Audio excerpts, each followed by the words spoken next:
da zuwa sarkakiya Arewa. Ka danna alamar hannu kana ka danna alamar subscribe domin samun sabbin bidiyon da muka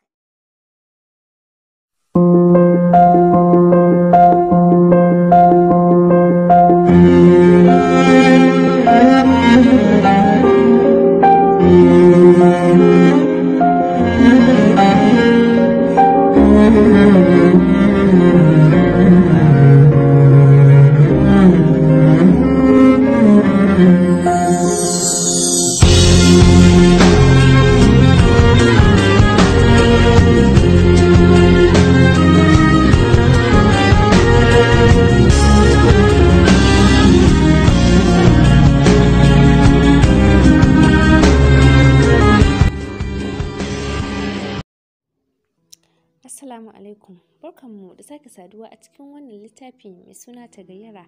A wancan lokaci mun tsaya ne a inda Shatima da Amra suka shiga gidan, inda Ummi kuma ta fito daga ɗaki. To yanzu za mu ɗora. Amra a tsorace ta fara magana. Ummi, katse ta Ummi ta yi da faɗin, karki ce komai, ba na son ji. Ummi, dan Allah ki haƙuri, wallahi tun ɗazu mun rasa abin hawa, shi yasa muka taho a ƙafa. Shatima ya faɗa.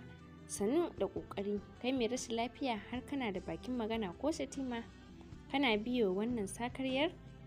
Ni na sa ki yi gudun Islamiyya? Ummi ta juyo kan Amra a yayin da take wannan magana. A'a, ta girgiza kai. To me yasa kika yi? Gani na yi kwana biyu ban je ba, shine na je gaida mami. Ta yi maganar cikin ina kanta a sunkuye. Ya yi kyau. Ummi ki haƙuri, ba za ta sake ba, ban da lafiya, shine fa ta je duba ni. Ƙare ƙarshen maganar a hankali.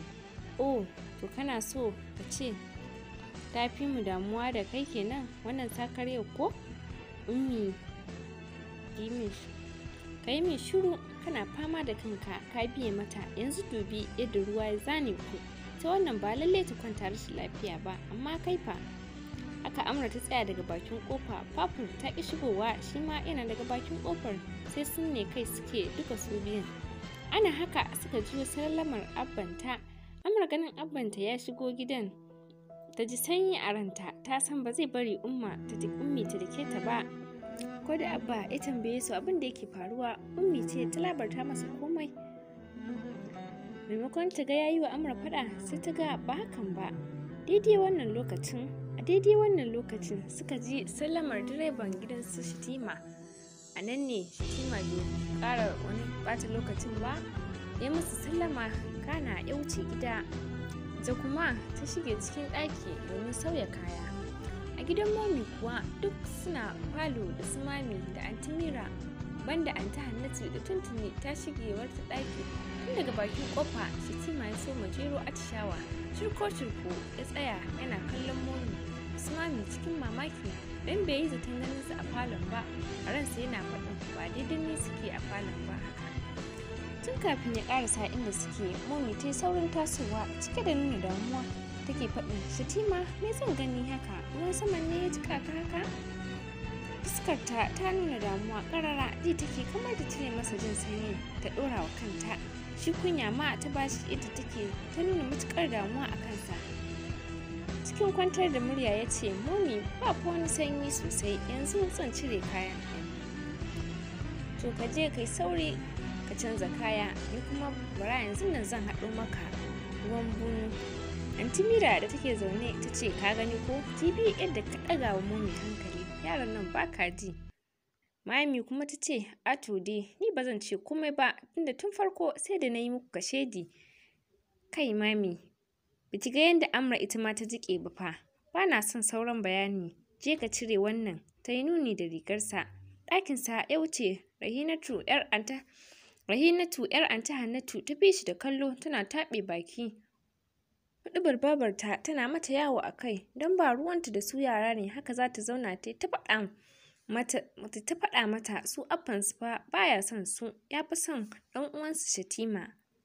Momi bayan an ɗan kwana biyu ba da daɗewa ba ta yi wa Abba maganar fita da Shatima ƙasar waje bayan ya kammala sakandare ɗinsa. Da farko ya nuna baya so, amma kuma ganin ta takura ya rabu da ita ya yarda duk da ba wani so yake ba, musamman da ya san anti Hannatu ce ta tsara hakan.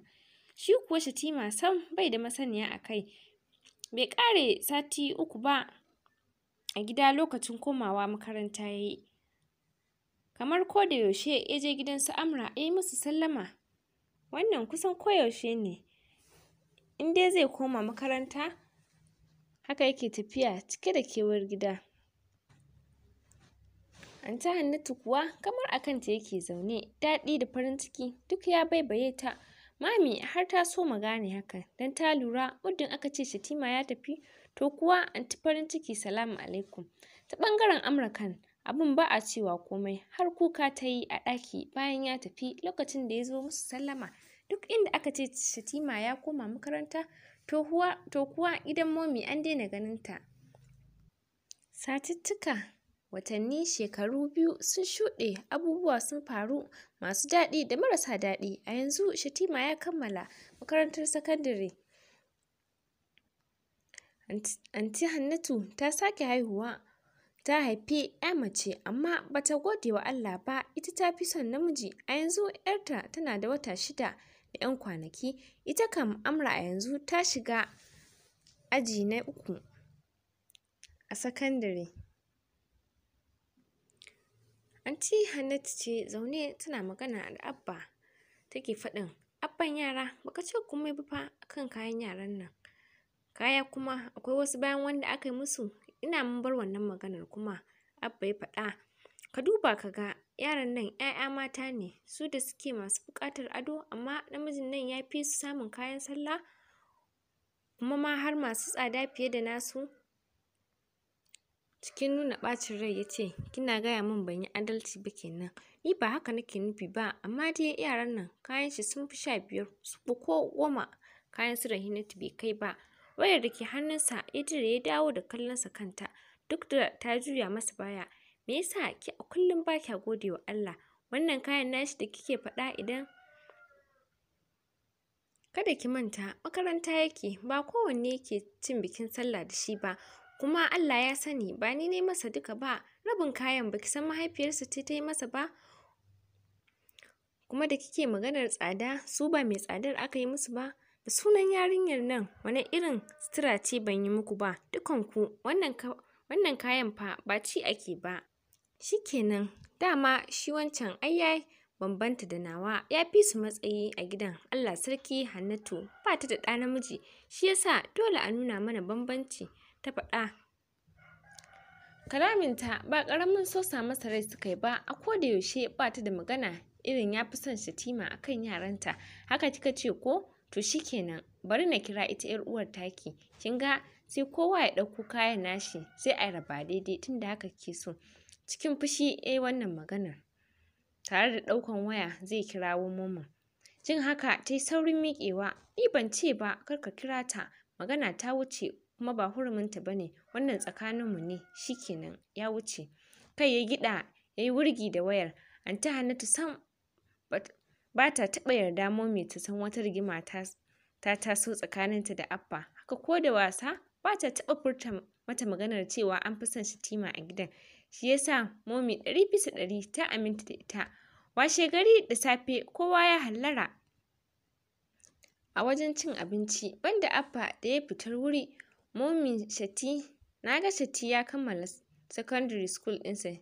Shi wane fanni zai karanta a jami'a, ko kuma shi ma pilot ɗin zai yi ne? Anti Hannatu ta yi tambayar.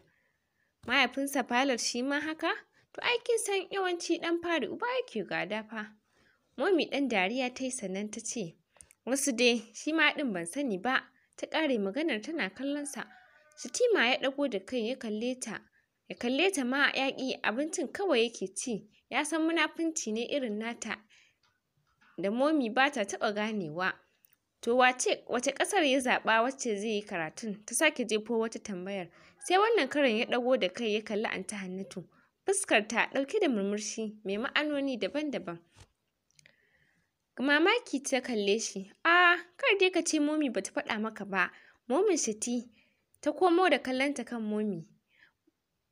Momi ba ta haka ta so faɗa masa ba kwata-kwata don ta san dole za a yi daru da shi don kwata-kwata baya son nesa da gida ko bodin ɗin ma da yaya aka yi. Kallonsa ya mayar kan Momi cike da tambayoyi a bakinsa. Lokaci ɗaya fuskarsa ta sauya, bai jira ta yi magana ba ya bar wajen cin abincin. Cikin sauri ta bi bayansa tana kiransa amma tuni ya mata tazara. Lokacin da Momi ta shiga ɗakin Shatima ya juya baya yana zaune bisa gado, ita ma daga gefen ta zauna tare da ɗora hannunta kan kafaɗarsa. Shatima ta kira sunansa a tausashe. Da gaske ne abinda waccan matar ta faɗa? Ya yi tambayar ba tare da ya juyo ba. Haka ne Shati, amma ta ƙare ba ya katse ta da faɗin, Momi me yasa? Kun san ba na so na yi nesa da gida ko bodin ɗin ma ba so nake ba balle har wani nisan waje. Gaskiya ni ba na so. Cikin kwantar da murya ta ce, Shatina, tafiya wani guri karatu baya nufin ba za ka dawo ba, kuma ma za ka ke zuwa hutu. Ga waya ma za mu ke yi a yi ko Shatina? Kuma ma zaɓinka ne ka zaɓi ƙasar da ta yi maka. Shiru ya yi kamar yana yin nazari. Momi, amma waccan matar ya aka yi ta fara sani kafin ki faɗa mini? Kar ka damu, nan gaba idan hakan ta faru kai zan fara faɗawa. Yanzu ka yarda za ka je? Gyaɗa kai ya ce, Momi abin da ke so ai shi nake so. Ta yi murmushi, ai shi yasa nake son ɗana. Momi daɗi ta ji sosai, ba ta yi ƙasa a gwiwa ba. Abba yana dawowa a ranar ta sanar da shi. Bayan shuɗewar shekaru 6, Shatima ne zaune a kan lallausar kujerar da ke katafaren ɗakin. Yana sanye da sky blue shirt mai dogon hannu, sanye kuma da dogon wando launin bula. Hannunsa riƙe da waya ƙirar iPhone. Shatima ya zama cikakken saurayi. Kamanninsa da mahaifiyarsa ya sake bayyana. Hankalinsa yana kan waya, da alama kira yake yi. Kuma ya ƙosa amsa kiran da yake yi. A fili yake faɗin, Amra ki ansa kirana. Ya yi kira ya fi sau 20 amma sam an ƙi ɗaga kiran nashi. Amra sau 2 ta sake haɗuwa da Shatima tun bayan tafiyarsa daular Larabawa. Lokacin da ya zo karo na farko, hutun da ya zo. Daga wannan haɗuwar ba su sake ganin juna ba. Wani zuwa da ya yi kuma Amra ba ta nan domin ita ma bayan tafiyar shi a bodin ta ƙarasa sakandare ɗinta.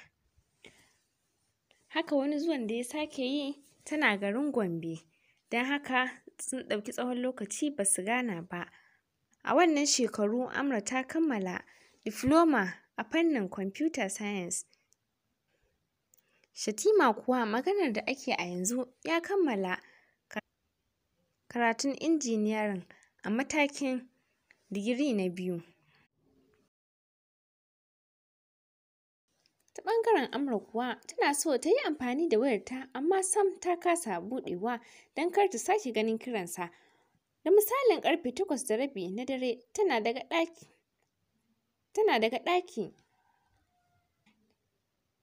Daga ta ɗauki wayar za ta kunna sai ta fasa. Amran fa da kuka sani da ba ita ba ce yanzu. Amra ƙibarta ba ita ba dalilinta. Kai idan ba sanin ta kai a da ba za ka ce ta yi ba. Ta zama 'yar siririya kuma ba can siririya ba. Kyawunta ya sake bayyana. Ga dogon hancinta masha Allah irin na Fulani. Kasancewar kanta ba ɗankwali ya sa na ga gashin kanta. Duk da kalbace a kan bai sa tsawonsa ƙin bayyana ba, ga shi baƙi siɗik. Mai cika irin na Larabawa ɗin nan. Ummi daga ɗaki ta kira sunanta. Na'am ta amsa. Ɗazu nake waya da Momi ta ce wai Shatima wannan Lahadin zai komo gida. Amsawa ta yi da A zuciyarta kuwa take cewa tab saura kwana 4. Inna lillahi. Dan yanzu ita Amra kunyar ma haɗuwa take da Shatima musamman idan ta tuna da ƙuruciya da ta zubawa a lokacin baya. Ummi ta ce, baki ji ni ba? Na ji, Allah ya kai mu, ta faɗa yadda za ta jiyo ta. Yanzu an girma kenan, da a ce da ne, da tuni kina tsakar gidan nan kina damuna da tsalle. Ummi ta faɗa. Amra da ta yi nisa cikin tunani ba ta ce komai ba. A ɓangaren gidan Momi kuwa, yaransu 'yan mata sun zama manya. Rahinatu tana shekaru 18, tuni ta kammala makarantar sakandare. Sai Sa'adatu ƙanwarta wacce a yanzu take shekaru 14 a duniya, tana aji na 4 a sakandare kenan. Husna kuwa tana da shekaru 7, matakin firamare. Su kuwa 'yan biyun Momi, ƙannen Shatima kenan, Walida da Wafa suna shekara ta 17 a inda suke mataki na 5 ta fannin kimiyya. A cikin halin Annatu ba wanda ta sauya kuma ba ta fasa komai ba. Musamman yanzu da ta ga yaranta sun taso, Rahinatu ko haɗa kanta da 'yan biyu ba ta yi, ita wai ta wuce ajinsu. Sai dai wanda take hankoro shine Shatima, duk da kuwa baya gidan. Momi ta ci kwalliya da ado tana kan kujera. Gefenta kuwa tsaleliya jaka ce. A yanda take zaunen za ka san ta ƙosa ta tashi. Cikin ɗaga murya ta ce, Wafa, ku fito ko na tafi na bar ku. Momi ga mu, suka amsa mata. Suna daga ɗaki suna shafa hoda. Da sauri-sauri suka gama shafe-shafen abin da za su shafa suka sauko. Ga mu, kamar masu sauya fuska, sai ku wuce mu je. Ta miƙe tsaye. Momi, ki bani mukullin kawai na tuƙa mu. Cewar Wafa, ban shirya zuwa Barzau ba. Momi ta faɗa. Dariya suka yi su biyun. Walida take cewa, Momi, Anti Mira fa? A'a, Anti Mira kam kwana biyu ta gaji da fita, tana ɗakinta tun ɗazu. Anti Mira wacce yanzu ake dab da shirin yin bikinta. A cikin mota, Wafa ce take cewa, Yaya Shatifa zai riski bikin nan Momi? Yi mana, baki ji ba, ɗazu muna maganar da abbanku, ya ce ranar Lahadi Allah ya kai mu zai dawo. Momi ta amsa tana tuƙi. Ni wallahi har ba na so ma ya komo, Walida ta faɗa saboda Momi ta tambaya. Ai kuma shi kenan, duk wani so na duniya shi za a ɗorawa mu sai kallo, ta faɗa cike da zolaya. Murmusawa Momi ta yi, kishi dai ake, in banda abinki shekararsa nawa baya nan. Ko ba da ni ba, ai kya so ya dawo ko? Ai kwa dai kusan shekaru 2 fa tun komawar nan da ya yi, Wafa ta faɗa. Haka suka yi ta hirarsu har suka isa babban katafaren shagon siyan kayayyaki bila adadin. A nan Momi ta yi wa Shatima siyayya sosai, su ma 'yan matan suka siyi duk kayan buƙatarsu. Duk wannan siyayya da suke yi ta shirye-shiryen bikin Anti Mira ne, wanda a yanzu bai fi sati 2 ba. A nan ne Wafa ta ɗauki wani takalmi, sai dai kash ya yi mata yawa, don haka Momi ta ɗauka wa Amra. Haka ta samu sarƙa ma ta siya mata, mai haɗe da abin hannu. Ta ɓangaren Amra kuwa, hankalinta sam ya kasa kwanciya. A lissafinta yau saura kwana 3 Shatima ya dawo. Suna zaune da Ummi a falo take faɗin, Ummi, ni ko so nake na je Gombe, tun bayan da na gama makaranta ban sake zuwa ba. Gombe kuma? A'a, ba za ki ba, bikin Anti Miran fa. Ai zan dawo kafin a yi, ta amsa. Sai dai bayan biki ki je. Bikin da sauran 'yan kwanaki ya rage. Ganin ba ta da wani dabara da ya rage, ta yi shiru dai a zuciyarta tana ta saƙe-saƙe. Yau take Lahadi, ranar da Shatima zai dawo. Kowa ka gansa a cikin farin ciki. Ga Anti Mira ana ta shirye-shiryen biki. Momi yau tunda ta farka bata koma bacci ba, ta shirya wannan ta shirya wannan. Haka dai Mami ma tare ake yi da ita, duk da ma yanzu ba ta fiye yin girkin gidan ba saboda 'yan matan gidan Mami su take sawa su yi, duk da dai Rahinatu ba yi take ba, sai dai kuwa a ƙyale ta. Girke-girke kala daban-daban kamar wani taron walima za a yi, ɗakinsa kuwa an gyara shi, hatta furniture sai da aka gyaggyara. Anty Hannatu sai kallo a fili tana nuna farin ciki, amma a zuciyarta kuwa saɓanin hakan ne. Da misalin ƙarfe 8 Mummy suke tsammanin jirgin Shatima zai iso. Wannan dalili ya sa har wurin ƙarfe 4 ba su tafi airport ba, amma wannan tsarin Abba ne, domin kuwa yana so ya yi mata surprise kamar yadda Turawa suke faɗi. Da misalin ƙarfe 5:30 na yammaci, Shatima ya iso ƙasa Najeriya. Shi kanshi ya ƙosa ya ga 'yan gidansu, musamman ma mahaifiyarsa. To, masu sauraro, a nan za mu dakata. Ku ci gaba da biyo mu a cikin wannan littafi. Kada ku manta ku danna subscribe domin ci gaba da nishaɗantuwa a cikin wannan littafi. Na bar ku lafiya. Kada ku manta ku danna alamar hannu, kada ku danna alamar subscribe domin ci gaba da samun sabbin